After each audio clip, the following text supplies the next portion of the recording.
So I attended a event last night. I was asked to speak at a clubhouse event on unity, consciousness, and Tawheed. And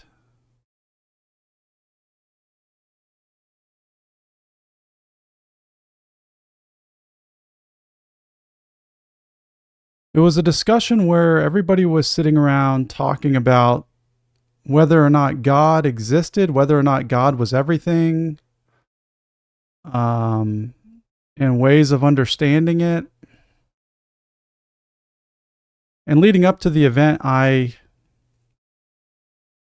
plan was to just show up like I'm doing right now without anything really prepared and just speak from this space and try to share what it is I see in relationship to whatever's being discussed.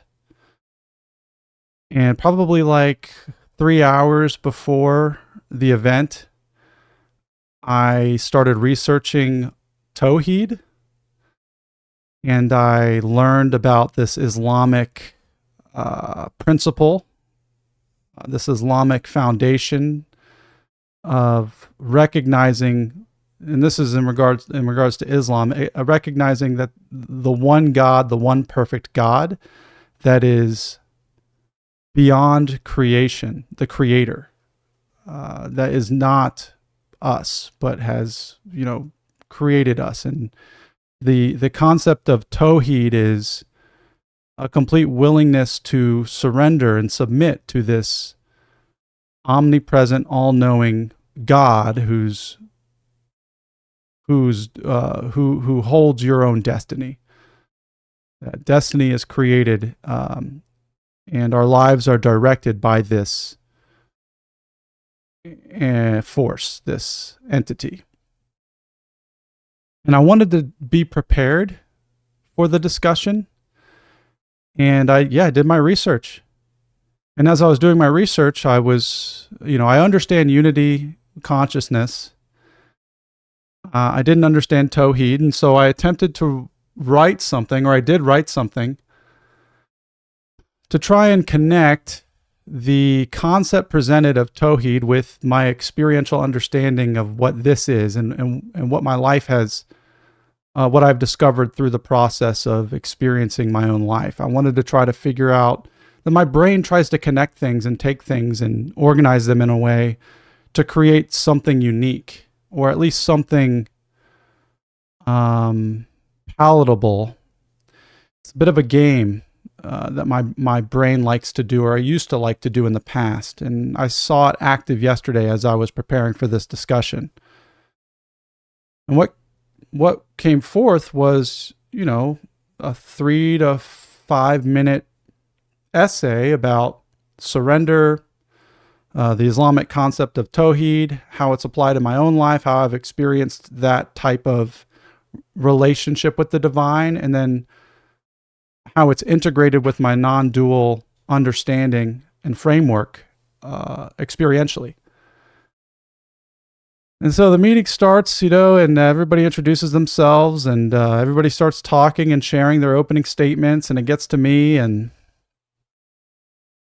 I just shared a little bit. It was like I liked what everyone said, and I started going through my essay that I had written, and it didn't feel right. And I realized that the room was doing something completely different than what I was doing. The room was doing what I had originally planned to do, which was just show up and talk about it. And the people that did show up were speaking, some of them very eloquently, others, very thought-based. And I just sat there, didn't really have much to add to the conversation. And I've arrived at this conclusion because it was a 3-hour conversation. And by the end of it, it was just these different personalities attempting to explain what they know about the nature of reality or the nature of God, attempting to communicate it conceptually and linguistically through their words and rooted in their experience or their intellectual understanding. And it just felt so meaningless and pointless.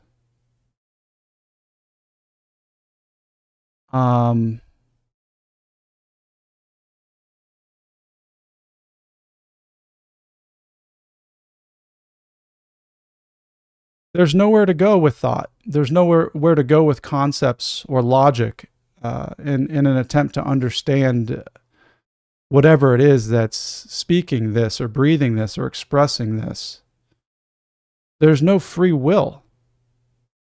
There's no person at the center of experience. There's just experience. And it's appearing as this, it's appearing as actions, verbs, expressions. And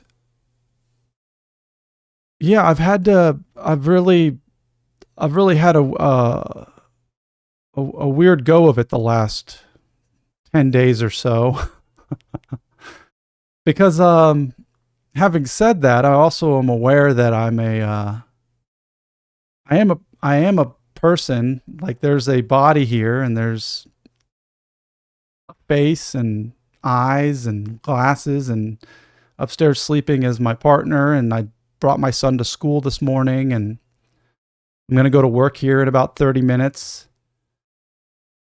And there's a balance between the two, not the two, but there's a balance between the two practical understandings. And there's a level of discernment that needs to be cultivated in my own life that I'm working through. Because I want to be able to speak honestly and true about the nature of my experience. And I also want to be present and available to grow and build my life, or this life as it expresses itself through this prism or this filter of Adam, or inside the mind's eye, or whatever this is. It's this character that's playing and making videos and taking his son to camp and working for his family's company and trying to be a good partner.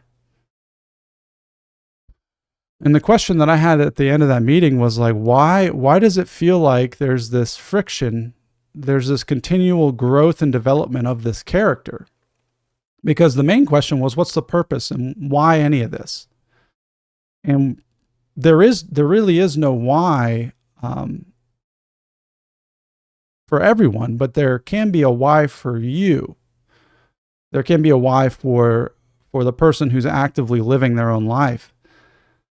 And it's a tough line to toe, because on one hand, I recognize there's nobody doing anything. There's just this happening. On the other hand, I recognize there's a level of personal responsibility to be an acting agent in my own life. For both of those things to exist simultaneously seems to be a bit of a tuggle.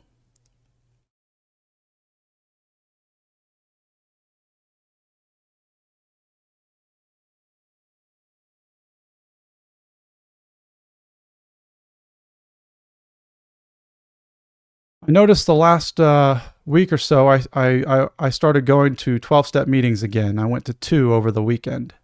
And they had an interesting effect on the way I have been experiencing myself. They seem to have relieved me of this tension or this buildup of ideation that this body has been carrying due to the attention required to show up as all these different roles in my life. The role of father, the role of partner, the role of worker, the role of son, the role of house manager. They've required a good amount of energy.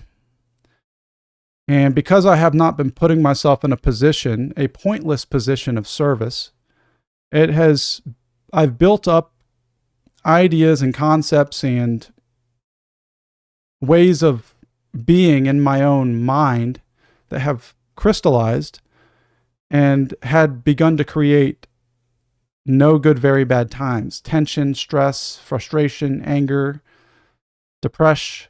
I don't want to use the full term because it's not, I've been in the full term depression, and it wasn't that, just pockets of nullness or void or numbness and just total exhaustion. And I was talking about it to myself as I usually do, and it came up and I realized, oh crap, I think I need to go to a meeting, because there's certain aspects of this person, this personality, that need to be addressed. And I get so caught up in what's asked of me in my day-to-day life that I forget. And also because of the way in which I perceive reality, I forget that Adam, the person speaking right now, has tendencies and attributes that need to be tended to. And I found myself sitting in a meeting for the first time in like 4 or 5 months. I didn't want to be there. I didn't want to go. I haven't wanted to go, but it just became very evident that it would be good for me to sit in a chair for no reason.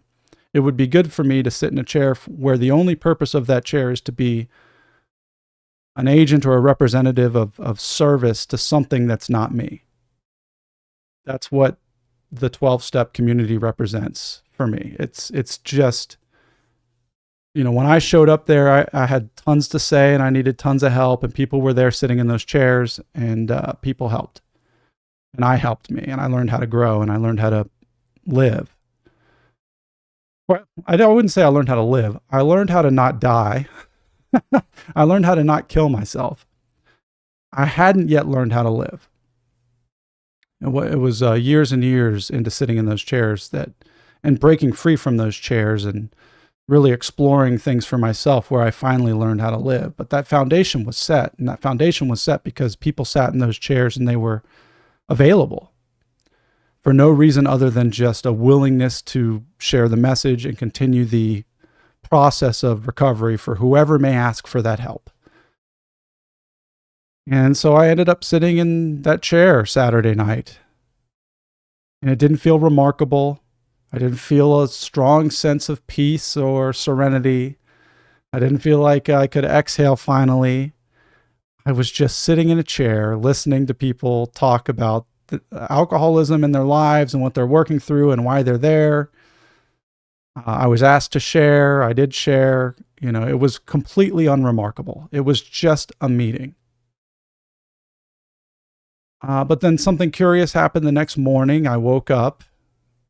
And when I woke up, there was it was almost as if this sense of management, the sense of personal management of my own life had been dissolved a little bit.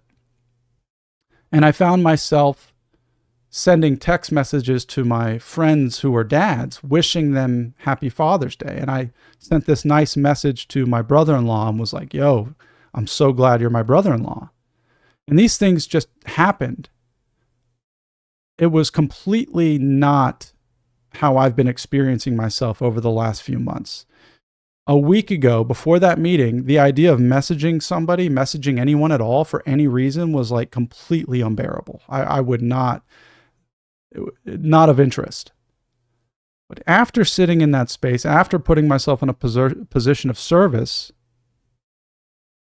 the tension that had been building up within my mind and my body in relationship to my own life and my relationship to life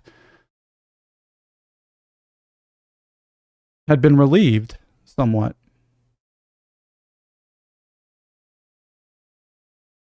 And so, so when I spoke at this clubhouse meeting last night, I brought that experience into it, and I connected it with the Islamic concept, Islamic concept of Tawheed, because prior to attending those meetings last Thursday, I found myself hitting my knees and recognizing and honoring the limits of my own body-mind consciousness to create a sustainable level of peace and contentment in my life.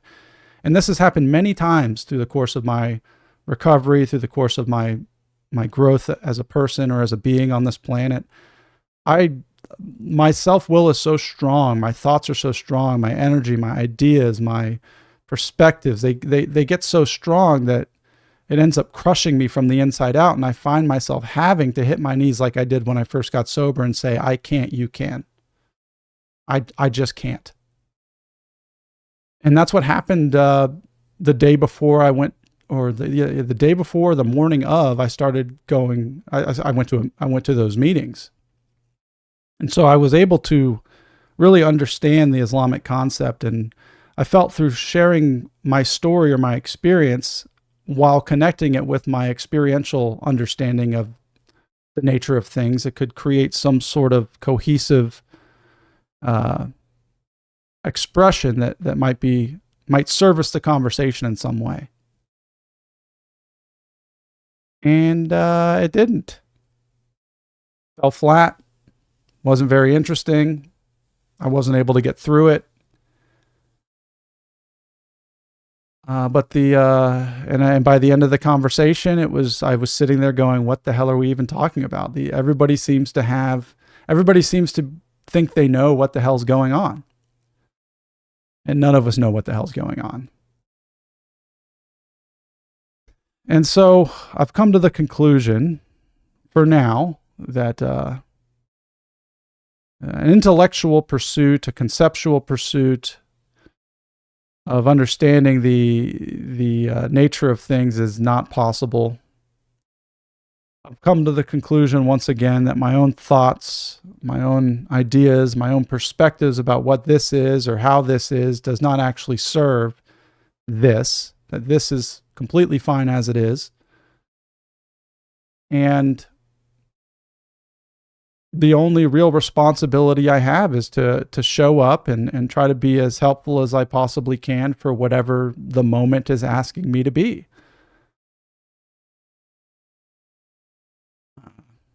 It's good for saying that right now, but I've got a very active brain, and the brain seems to continually paint or project thoughts about what's going on and what this means and what I mean and what you mean and where this is trying to go, where I'm trying to go. It's constantly trying to organize itself and appropriate itself to serve itself. The mind is.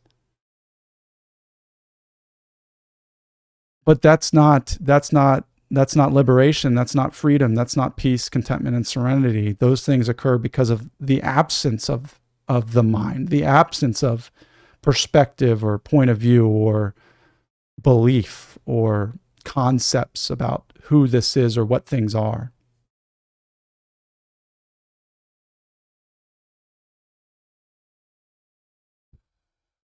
One of the people in the meeting last night, when they handed him the microphone, my favorite guy in there, I basically didn't have to say anything after my opening statement, because I probably didn't need to say my opening statement either, but I don't think I had to say anything at all in that meeting, because this one guy in the group completely nailed it.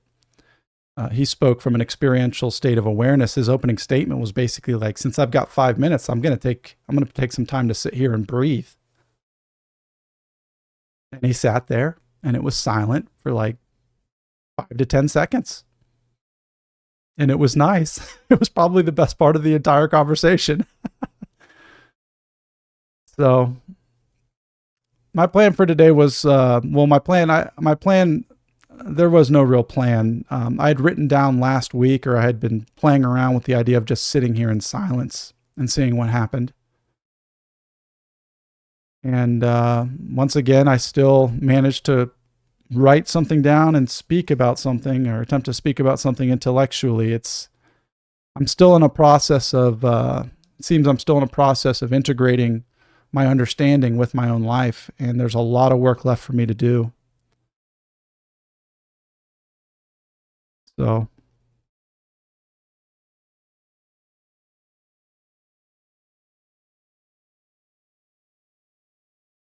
yeah, to just sit quietly. There's a theology called Dudeism. If you've ever seen The Big Lebowski, it's a religious entity, an actual religious entity that's verified by the state, called Dudeism.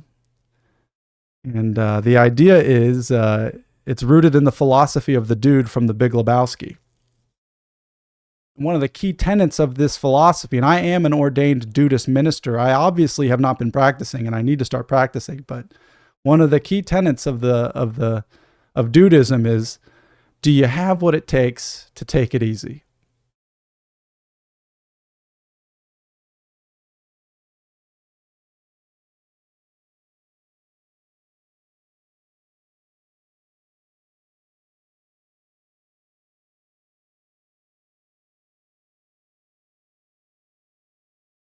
So I think that's it for now. I'm going to get ready for work here, hit the road, and if you made it this far, I appreciate your attention, and I hope you, as well as I, have what it takes to take it easy. And we'll see you on the next one.